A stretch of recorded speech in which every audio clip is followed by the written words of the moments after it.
사랑하는 영락교회 지체들에게 주 안에서 평화 인사를 전합니다. 오늘은 2022년 5월 5일 목요일입니다.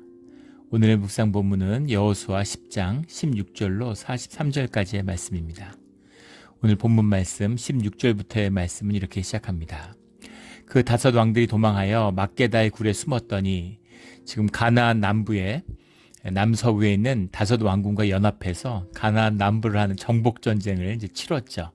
놀라운 대승을 거둔 것입니다. 믿어지지 않는 쫓기는 그들에게 우박의 돌들이 하늘에서 떨어져서 그 돌에 맞아 죽은 자들이 칼에 맞아 죽은 자보다 더 많은 주님의 개입에 의한 압도적인 승리를 거둔 그 직후의 이야기죠. 그 다섯 왕들이 막게다의 굴에 숨었다. 이 팔레스타인 지역은 석회암지대이기 때문에 그 굴들이 많다 그러죠. 굴들이 그냥 조그만 굴이 아니라 수백 명이 머물 수 있는 큰 굴들이 있습니다. 우리 성경 가운데서도 굴에 숨은 얘기들이 많이 나오죠. 다윗도 자기를 따르는 600명의 용사들과 굴에서 지냈습니다. 큰 굴들이 있는 거죠. 그래서 다섯 왕들이 도망했다라는 게 다섯 왕들이 그 다섯 명이 도망했다는 얘기 아니겠죠. 그 왕들의 호위 부대나 그런 핵심 그런 지휘부가 그런 그 거대한 굴에 이제 잠입을 한 거죠. 숨은 것입니다. 근데 그들이 그 굴에 숨었다는 것을 17절에 보면 어떤 사람이 여호수아에게 고하여 이르되 막게다의 굴에 그 다섯 왕들이 숨은 것을 발견하였나이다 하고 정보가 들어오는 거죠. 18절에 여호수아가 이르되 굴 어귀에 큰 돌을 굴려 막고 사람을 그 곁에 두고 그들을 지키게 하고 너희는 지체하지 말고 너희의 대적의 뒤를 따라가 그 후군을 쳐서 그들이 자기들의 성읍에 들어가지 못하게 하라. 굉장히 지혜롭고 과감한 결단입니다. 석회암 굴이라고 하는 것이 입구가 큰 굴도 있겠지만 입구는 적고 안은 넓은 그런 굴이 훨씬 더 방어하기도 쉽고 많은 군대가 쳐들어와도 굴 입구가 좁으면 들어올 수 있는 병사가 한정되어 있잖아요. 그러니까 방어에 유리했겠죠. 근데 그것을 큰 돌로 막아버리고 사람들로 그 돌을 치우지 못하게 밖에서 지키는 거죠. 그래서 완전히 그런 도간에 든 쥐가 된 것이죠. 그렇게 가둬놓고 그리고 너는 후군을 쳐라. 도망가는 병사들이 성에 들어가지 못하도록 그렇게 치라는 거죠. 너희 하나님 여호와께서 그들을 너희 손에 넘겨주셨느니라. 주님이 함께 하시고 승리를 확신하기 때문에 그리고 지금 가나안 정복의 목표가 이들을 진멸하는 데 있잖아요. 그러니까 이 평지에 있을 때 성 밖에서 야전을 할 때 야전에서 제압해야 되는 거죠. 그들이 그 전투력을 보존해서 성 안에 들어가서 농성을 시작하면 그러면 공성이 정말 어렵잖아요. 그러니까 그들이 지금 또 등을 벌리고 도망가는 병사들을 추격한다는 것. 이건 전쟁을 쉬운 거죠. 보통 군대가 제대로 훈련된 강군이냐 아니냐라는 것은 진격할 때 드러나지 않고 패주할 때 드러난다고 그러죠. 이 승리할 때는 기세를 몰아서 이길 때는 훈련받은 군대나 그냥 모집돼서 올려온 병사들이나 큰 차이가 안 나는 거죠. 그런데 전열이 무너져서 후퇴할 때 그럴 때 이제 훈련받은 제대로 된 군대인지 아닌지는 그때 드러난다는 겁니다. 전열이 무너지지 않고 질서정연하게 후퇴해서 피해를 최소화할 수 있어야 되는 거죠. 그리고 추격할 때 막 밀려오잖아요. 그러면 또 그 안에서 틈이 날 수도 있고 이것이 이제 제대로 된 군대의 특징인 거죠. 근데 군대가 이미 진열이 무너져서 도망가고 있으니까 이때 최대한 추격해야 되는 거죠. 그래서 굉장히 지혜로운 결정입니다. 그 2차 세계대전 태평양 전쟁 때 인팔 전투라고 하는 태국에 주둔하고 있던 일본군이 버마에 주둔하고 있던 일본군이 인도를 점령하겠다고 인도 국경을 넘어가서 임팔이라는 도시를 공격했던 임팔 작전이라는 게 있죠. 그 2차 대전에서 일본군과 연합군이 붙은 최대 전투입니다. 이 전투에서 한 5만여 명의 일본군이 전멸해요. 일개 군단이 전멸하는데 그 군단의 지휘관이 무타군이라고 하는 일본의 이제 장군입니다. 근데 이 사람이 그 무모함과 어리석음의 대명사처럼 됐죠.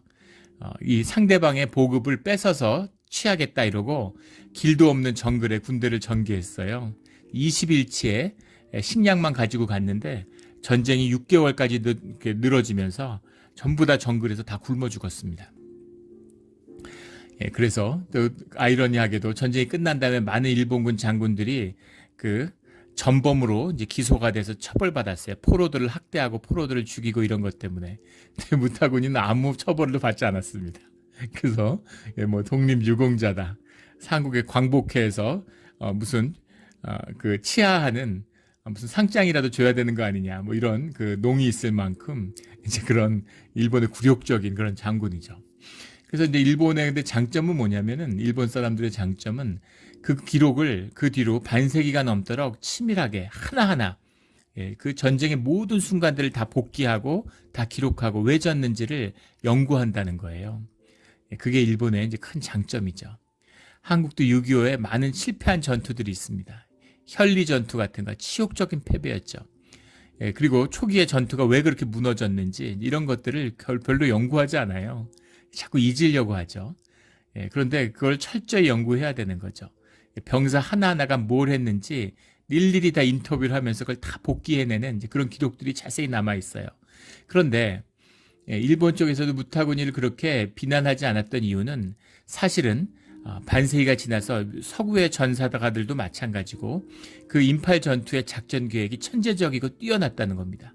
그리고 성공 가능성도 높았다는 거죠. 어디서 어그러졌는가? 여러 개의 사단이 전개하게 돼 있었는데 이제 뭐 그 일개 부대의 위치가 중요한 건 아닌데 인팔의 북부를 공략하는 15사단이라는 것과 31사단이라는 것이 있어요. 근데 이 31사단은 훨씬 북쪽으로 침략을 해가지고 거기에 있는 공항들을 점령하고 15사단은 인팔에 더 낮은 약간의 북쪽 지역을 공략하게 돼 있어서 두 개가 갈라져서 이렇게 포위하게 돼 있었던 겁니다. 근데 정글을 처음 가는 길을 행군하다 보니까 길이 있는 것도 아니고 그래서 두 개의 진군 행군로가 물린 거죠. 선봉에 있던 연대의 행군로가 물렸는데 31사단이 행군이 더 늦어야 되는데 행군을 더 빨리 해서 그 앞에 나간 겁니다. 그래서 15사단이 공격해야 되는 지역을 31사단이 먼저 들어간 거예요. 그래서 거기에는 방어하는 진지를 만났죠. 그 방어하는 부대인데 그게 불과 한 2개 중대 규모인데 그것을 섬멸하기 위해서 이틀을 허비하게 되죠. 그게 승패를 갈랐다는 겁니다. 그냥 버려두고 후속 부대한테 맡기고 전진하는 부대가 전진해야 되는데 초기에 반격을 받아서 피해가 나니까 집 밟고 가고 싶은 거죠. 그래서 그 부대를 짓밟는데 이틀을 소모했어요. 그냥 그 부대는 놔두고 그냥 가면 되는데 그게 전쟁을 실패했다는 거죠. 전쟁이라는 것은 살아있는 생물처럼 살아있는 생명들이 맞붙는 거니까 그런 미묘한 순간이 있는데 결정적인 순간이 있죠. 그런 전투에서 이 결정적인 기회를 놓친 겁니다. 근데 지금 여호수아는 그 결정적인 기회를 놓치지 않는 것이죠. 충분히 왕들을 잡고 왕을 사로잡고 왕들을 무찌르려고 그렇게 가면 전공도 높아지고 훨씬 더 승리가 빛을 낼 수 있겠다라는 착각이 들 수 있겠죠. 근데 그렇게 하지 않고 원래 큰 틀, 가나안 족속을 진멸해야 된다고 하는 주님의 명령을 받드는 더 큰 틀에서 이 전쟁을 바라보고 있다라는 것을 알 수 있는 거죠. 그래서 균형 감각을 잃지 않는 거예요. 균형 감각을 당연히 잃지 말아야지 당연한 얘기겠지만 실제 전쟁에 들어가면 쉽지 않죠. 지휘관이 용렬할 수도 있고 옹졸할 수도 있고 또 그 밸런스가 무너질 수 있습니다. 근데 여호수아는 하나님의 음성을 듣는 하나님의 사람이죠. 그래서 눈앞에 전공에 눈이 어둡지 않고 하나님이 하시는 거니까 하나님이 넘겨주셨으니까 그들을 진멸하는 원래 일에 충실해야 된다라고 하고 그 쫓아가는 군대를 쫓은 것이죠. 20절에 여호수아와 이스라엘 자손이 그들을 크게 살육하고 거의 멸하였고 거의 멸하였다는 건 뭐 완전히 패퇴시켰다는 거죠. 그 남은 몇 사람은 견고한 성읍로 들어간 거로 견고한 성이란 것은 성벽과 망루가 세워져 있고 그다음에 전쟁 때 쓸 그런 군량이 비축돼 있는 그런 요새 도시를 말하는 거죠. 그런 성들로 군대가 들어가면 그 성을 공략하는 건 쉽지 않을 겁니다. 그런데 거의 다 전멸했고 진멸되었고 남은 몇몇만 그 성들로 들어갔다는 겁니다. 뒤에 나오지만 그 성들이 추풍낙엽처럼 떨어지게 되는 거죠.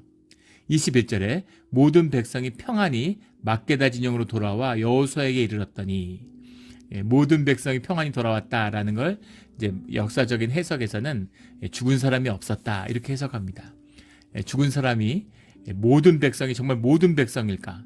이렇게 상대방을 수십만을 거의 전멸시켰는데 서로 칼 들고 창 들고 싸우는데 정말 우군난에 죽은 사람이 없다는 게 말이 되나? 그런데 말이 될 수 있죠. 왜냐하면 주님이 함께 하시고 또 위에서 산에서 막 우박이 떨어져 사람들이 돌에 맞아서 죽어서 도망가는데 그 도망가는 걸 쫓아가면서 뒤에서 공격한 거잖아요. 그러니까 충분히 그런 일이 있을 수 있다는 겁니다. 역사적으로 봐도 임진왜란 때 명랑해전 같은 불과 수백 명에 불과한 조선 병사와 수만 명의 일본군 병사가 명랑해협에서 붙은 거잖아요. 근데 300여 척의 일본 배들이 대부분 다 없어졌습니다. 일본의 그 기록의 역사 기록에 보면은 일본은 그 기록들이 다 남아 있어요. 일본은 기록의 민족이죠. 3만 3천 명이 나왔는데 지휘관들이 누구고 나온 병사들까지 기록이 다 돼 있습니다. 그런데 우리는 난중일기 말고는 기록이 없어요. 어떻게 싸웠는지 전혀 모릅니다. 이수신 장군이 일기 안 썼으면 우리가 어떻게 이겼는지 미스터리로 아마 남았을 텐데, 근데 그걸 봐도 미스터리는 마찬가지입니다. 일본군 병사의 기록에, 일본의 기록에 보면 일본 병사의 사상자가 8,000명이 넘었다고 그러죠. 그런데 조선군의 사상자는 사망자는 없고 부상자가 4명 나왔습니다. 그것도 가벼운 부상이었다고 그러죠. 어떻게 그럴 수가 있을까? 그 전쟁이 조선 수군은 항상 도망가면서 포를 쏘았는데 그날은 6탄 돌격을 했어요. 13척의 배가 330척을 향해서 상대방의 지휘선을 향해서 6탄 돌격을 했습니다. 물론 사령선을 뺏기면서 일본 배들이 후진하다가 그 명랑 해협에 울돌목에 갇힌 거죠. 배들이 물살에 엉기면서 이 조선 수군이 쏘는 포에 맞아서 불이 나서 대부분은 이제 물에 빠져 죽거나 타 죽었을 것이라고 보이지만 어쨌든 그런 압도적인 승리가 가능하다는 겁니다. 하물며 여호와께서 직접 이렇게 함께 하시면서 하늘의 우박으로 때리시는데, 그런데 승리한 게 이런 거대한 완벽한 승리를 단숨에 이룬 것, 이거 당연히 있을 수 있는 일이겠죠. 모든 백성이 평안히 진영으로 싸우고 그 큰 승리를 거두고 돌아온 것입니다. 혀를 놀려 이스라엘 자손을 대적하는 자가 없었더라. 칼을 들고 대적하는 것이 없는 건 당연한 것이고요. 전쟁에 졌으니까, 대부분 다 죽었으니까. 그런데 살아남은 자 중에서도 화가 나지 않겠어요? 그리고 뭐 입으로야, 말로야 뭘 못합니까? 말로 얼마든지 조롱하고 욕을 하고 뭐 뭐든지 할 수 있겠죠. 비아냥될 수도 있고. 근데 그런 자조차 없었다는 거죠. 압도적이었다는 겁니다. 두려움이 완전히 적들을 사로잡은 거죠. 야, 이거는 사람하고 싸우는 게 아니구나. 이스라엘하고 싸우는 게 아니구나. 이것은 하나님, 여호와 하나님과 신과 맞서는 것이구나 라는 것에 압도돼 버린 것이죠. 이것이 주님과 함께하는 이런 주의 자녀의 승리하는 모습입니다. 이런 승리하는 자리에 서는 우리 모두가 되기를 주의 이름으로 축원합니다. 24절에 전쟁이 끝나니까 그 왕들을 굴에서 이제 끌어내는 거죠. 왕들 여호수아에게로 끌어내매 여호수아가 이스라엘 모든 사람을 부르고 자기와 함께 갔던 지휘관들에게 이르되 가까이 와서 이 왕들의 목을 발로 밟으라 하매 그들이 가까이 가서 그들의 목을 밟으매. 이건 뭐 고대 기록에 보면 뭐 그리스도 마찬가지고 아수르 뭐 이 애굽에 나오는 전쟁에 이겼을 때 그 전쟁을 확정짓는, 승리를 확정짓는 어떤 예식과 같은 것이었죠. 근데 특이한 것은 여호수아가, 보통 왕이 왕을 밟는 것인데 여호수아가 밟는 것이 아니라 이스라엘의 지휘관들을 불러내서 그 왕들의 목을 발로 밟게 했다는 겁니다. 그들이 아마 돌아가면서 발로 밟았겠죠. 근데 이 의미는 가나안 왕들에 대한 두려움, 가나안에 대한 두려움이 있는데 그 왕들에 대한 두려움은 얼마나 컸겠어요. 근데 그 두려움을 꺾는 예식이죠.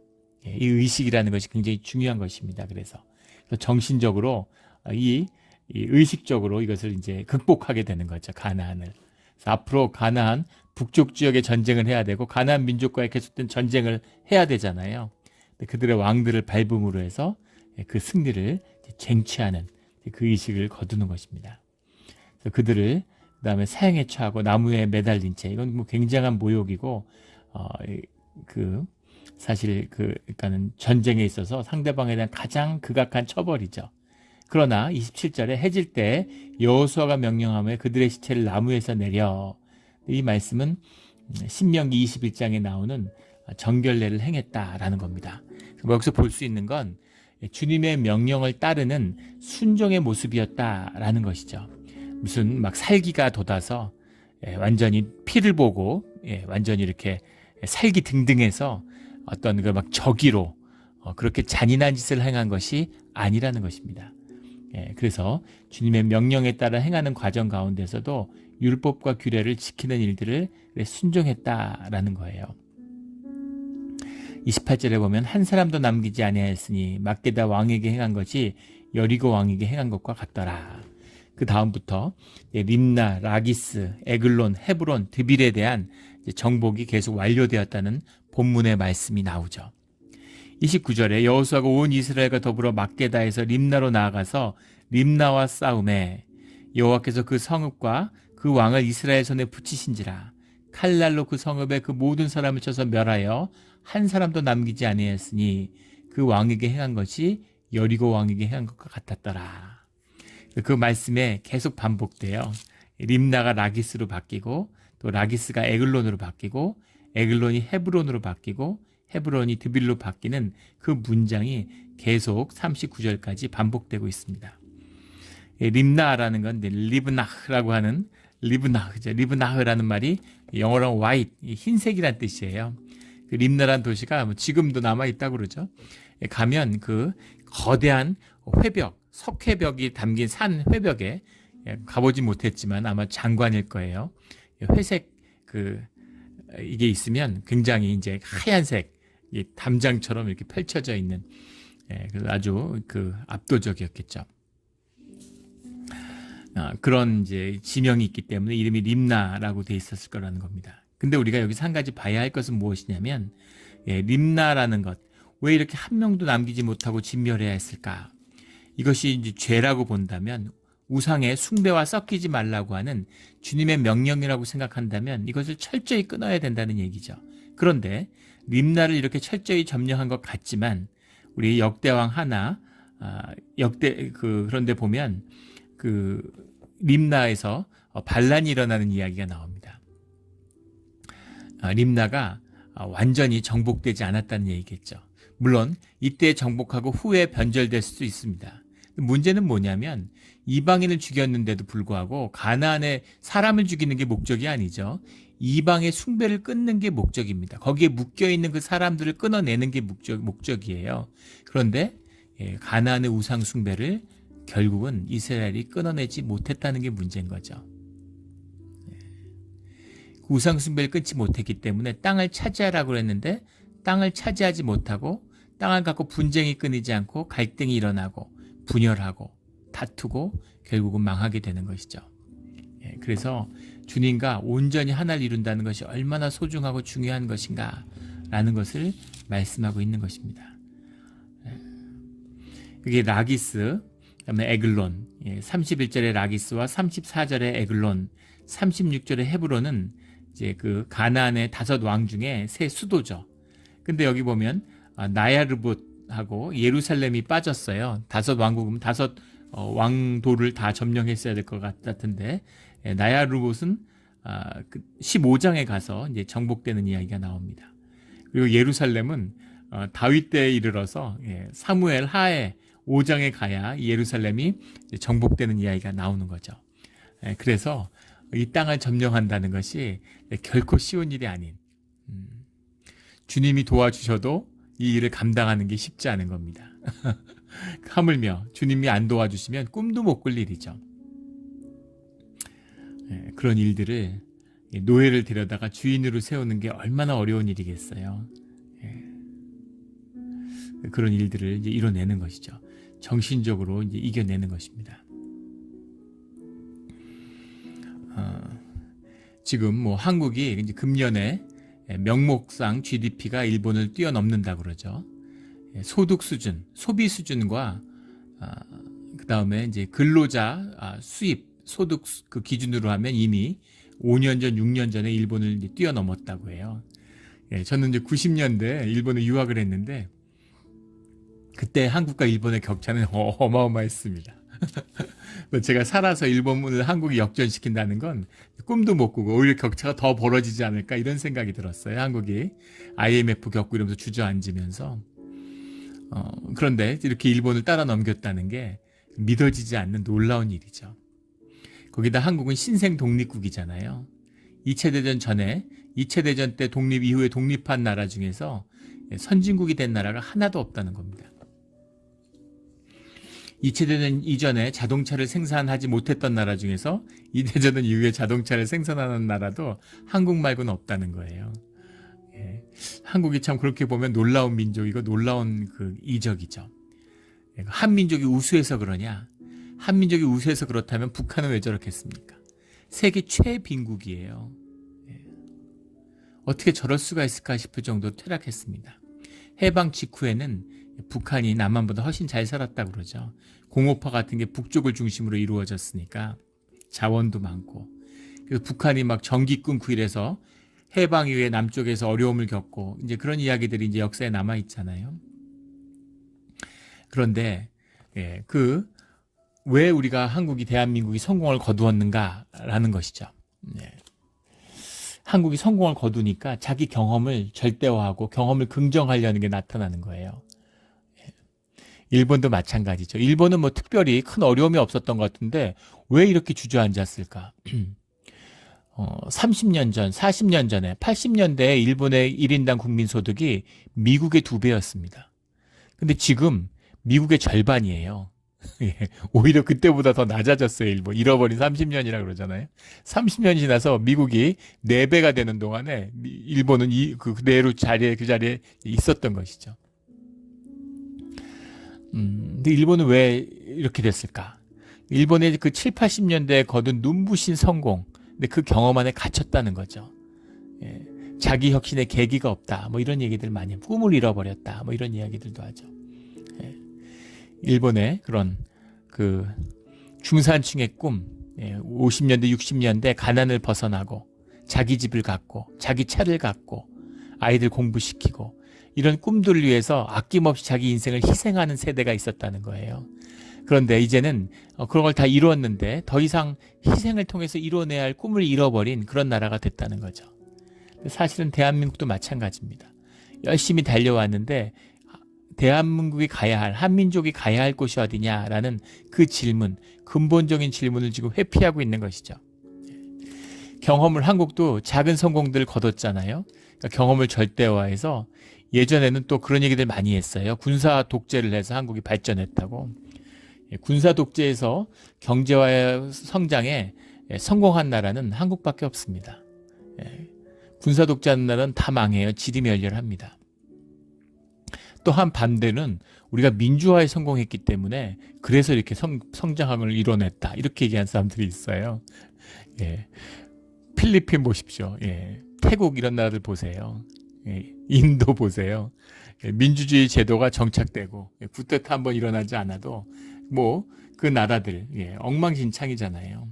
제도적인 민주화라는 게 사회 발전을 이뤄내지 못합니다.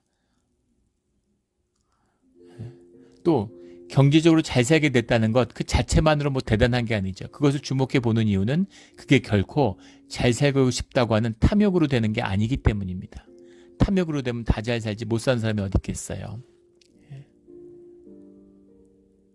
그 부의 창출을 막스 베버 같은 독일의 사회학자는 유럽이 아시아보다 훨씬 못 살던 유럽이 번영을 이뤄냈었던 그 비밀, 그걸 프로테스탄티즘이라고 그러죠.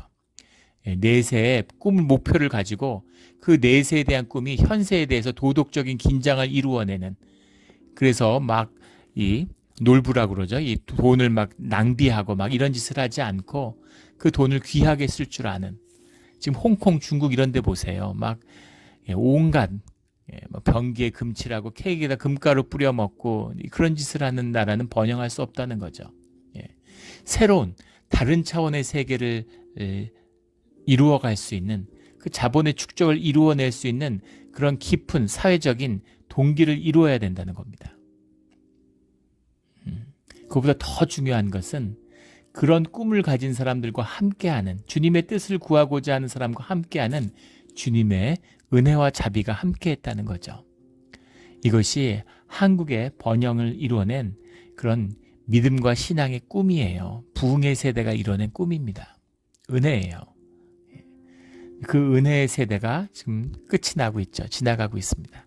그런데 다음 세대의 믿음은 우리 가운데 일어나지 않았다라는 것이 대한민국의 진실이죠. 이대로 일본의 뒤를 따라서 주저앉을지 아니면 새로운 차원의 세계를 열어갈지 그런 것을 마주하는 시기죠. 이민자들도 똑같습니다. 처음에 와서 내 집을 갖기 위해서 내 자식들 공부시키기 위해서 정말 헌신적으로 자신들의 삶을 당신들의 삶을 희생했죠. 그런데 이제는 그런 희생이 없어요. 왔을 땐 서로 돕고 서로 어떻게든 살아남기 위해서 교회 가운데 하나 됐죠. 서로 도와주고 서로 어떻게든 살면서 하나를 이루려고 애썼습니다. 근데 이제는 그러지 않는 거죠. 다 부잣집에다 집 사고 이사 가고 애들도 뭐 좋은 학교 보내고 좋은 학군에서 그리고 특히 한국 사람을 오히려 멀리하고 가까이 하지 않는 그런 삶의 동기, 삶의 욕구만으로는 하나됨이 계속될 수 없는 것이죠. 잠깐 하나 될 수는 있겠지만 하나됨의 근본적인 우리가 모두 하나 되기 위해서는 그 하나님과 함께하는 주님이 우리와 함께하는 임마누엘의 하나님이 우리 가운데 함께하는 것이 있어야 되는 겁니다. 교회의 종교적인 열정으로 막 타오르던 때가 다 있어요. 그걸로는 안 되는 겁니다. 십자가를 만나고 내 에고를 십자가에 못 박고 주님 안에서 주님의 이름으로 하나 되는 그걸 이뤄내야 교회 가운데 하나님의 그 생명의 비밀, 생명의 축복을 그 임마누엘의 하나님을 통해서 계속 함께 누리며 살아갈 수 있게 되는 것이죠. 이것이 축복의 비밀입니다. 그 축복의 비밀을 꼭 붙잡고 승리를 누리며 살아가는 그런 우리의 삶이 되기를 우리 아버지 하나님이 간절히 원하시는 거죠. 이겁니다. 40절에 이스라엘 하나님 여호와께서 명령하신 것과 같았더라. 그 모든 일들이 이 가나안의 남부 전쟁에 승리한 모든 일들이 주님의 말씀을 따랐기 때문이다 라는 겁니다. 그리고 그보다 더 중요한 42절에 고백이 나오죠. 이스라엘의 하나님 여호와께서 이스라엘을 위하여 싸우셨으므로 여호수아가 이 모든 왕들과 그들의 땅을 단번에 빼앗으니라. 여기 중요한 말씀이 여호와께서 싸우셨으므로 라는 말씀하고 단번에 라고 하는 이 말씀이죠. 이 기자가 강조하고 있는 것, 여호수아를 통해서 배워야 하는 건 여호와께서 싸우셨다라는 겁니다. 칼 들고 하루 종일 밤새서 생군하고 다음날 하루 종일 뛰어다녔는데 그런데 승리한 이유는 여호와께서 싸우셨기 때문인 거죠. 여호와가 움직이셔야 돼요. 하나님이 도우셔야 됩니다. 내가 뭔가 뛰고 내 의지로 내 노력으로 아무리 뛰어봐야 이 가나안의 왕들 같이 되는 거예요. 그들이 숨기고 자기를 지켜주기로 한 그 동굴에 숨었잖아요. 동굴에 숨으면 안전할 줄 알고 동굴을 요새로 생각하고 동굴이 안전할 줄 알고 동굴에 숨었는데 결국 그들이 동굴에 숨었기 때문에 동굴에서 붙들려서 죽고 그 죽은 시체가 동굴에 장사되죠. 자기 생명을 지킬 줄 알았던 것이 자기의 무덤이 되는 겁니다. 이게 세상의 삶이에요. 오늘 말씀의 중요한 터부죠. 무슨 연금을 쌓아놨으니까, 내가 집은 사놨으니까, 내가 뭐 이걸 해놨으니까 저걸 해놨으니까. 예전에 교회 안 다니는 분을 만났는데 그분이 뭐 그러시더라고요. 은퇴 이후에 뭐 유서도 다 써놓고 자녀들에게 뭐 재력이 좀 있는 거죠. 모든 거를 다 준비를 해놨대요. 모든 걸 다 준비했다 그러시더라고요. 그래서 웃음이 나왔습니다. 마치 성경에 나오는 부자의 고백 같아요. 창고를 하나 더 짓겠다고 하는, 주님이 오늘 내가 네 생명을 거둔다라고 하는, 내가 내 삶을 다 매니지할 수 있다는 건 물론 거짓이죠. 그런 사람은 지구상에 아무도 없습니다. 누가 삶을 매니지할 수 있어요? 매니지하는 것처럼 현실을 외면하는 거죠. 바쁘게 최선을 다했다 이거잖아요. 삶이 매니지가 될 수 있는 건 주님의 성령이 함께할 때뿐입니다. 주님밖에 하실 수 없는 일이에요. 주님께 맡겨야 되는 거죠. 매니지하는 줄 알고 그걸 재밌게 즐겁게 기쁨으로 게임하듯이 즐겁게 살라고 하는데 그것 때문에 스트레스 받고 우울증 걸리고 병 걸리고 약 먹고 이러면서 그 일을 하고 있는 거죠. 어차피 끝도 좋지 않고 되지도 않는데 이게 우리의 인생이라는 겁니다. 내가 숨은 나를 지키는 동굴이 내 무덤이 되고 마는 이 세상에 대해서 주님과 함께 싸웠던, 도저히 싸울 수 없고 이길 수 없고 가망이 없어 보였지만 주님께 순종하니까 여호와께서 싸우셨으므로 승리한 거죠. 그리고 단번에 빼앗은 것입니다. 단 한 번에 막 지리멸렬하게 막 처절하게 이렇게 한 것이 아니라 주님이 단번에, 이런 승리는 거둘 수 없죠. 수백 년간 차지했던 이 땅, 400년간 준위했던 땅인데 그 땅에 내린 뿌리가 얼마나 깊겠어요. 근데 그것을 단번에 뽑아버리는, 이것이 하나님과 하나 됐을 때 일어나는 일이라는 겁니다. 우리 주님 우리와 함께 하기를 원하시죠. 그 축복의 비밀이 교회 가운데 있고 예배 가운데 있습니다. 우리 지금 임직식을 앞두고 있는데 그 준비하느라고 교회가 여러 가지로 분주하죠. 어느 교회나 있는, 해마다 있는 아무 의미 없는 그런 것이 아니라 직분을 주님의 이름으로 주님과 함께하는, 주님께로부터 받아서, 그래서 정말 삶의 새로운 문이 열리는, 축복의 문이 열리는 그런 가나안 땅에 들어가는 그런 이 시기가 돼야 됩니다. 이때를 지나서 우리 개인의 삶에도, 우리 자녀들에게도, 우리 몬트레이 영락교회 안에서도 주님의 부흥을 만나는 그런 귀한 전환의 때가 되기를 예수 그리스도 이름으로 축원합니다. 아멘. 함께 기도드리겠습니다. 하나님 아버지 감사합니다. 저희가 세상에서 나를 지키겠다고 굴 속에 들어가서 그게 내 요새라고 믿는 어리석음이 있습니다. 주님, 굴이 아니라 나를 지키시는 것은 주님밖에 없음을, 주님이 나의 산성이시오, 주님이 나의 피난처시라는 것을 기억하고 주님의 보혈로 덮지 않으면 세상 가운데 결코 자유하고 기쁨이 넘치는 평화의 삶을 살 수 없음을, 이 가나안 전투에서 큰 승리를 거두면서 평화를 잃지 않는, 기쁨을 잃지 않는, 꿈을 잃지 않는, 단번에 승리하는 여호와께서 싸우시는 이 역사가 오늘 우리의 것이 되기를 소원합니다. 주님 함께하여 주시옵소서. 감사드리며 예수 그리스도 이름으로 기도드렸습니다.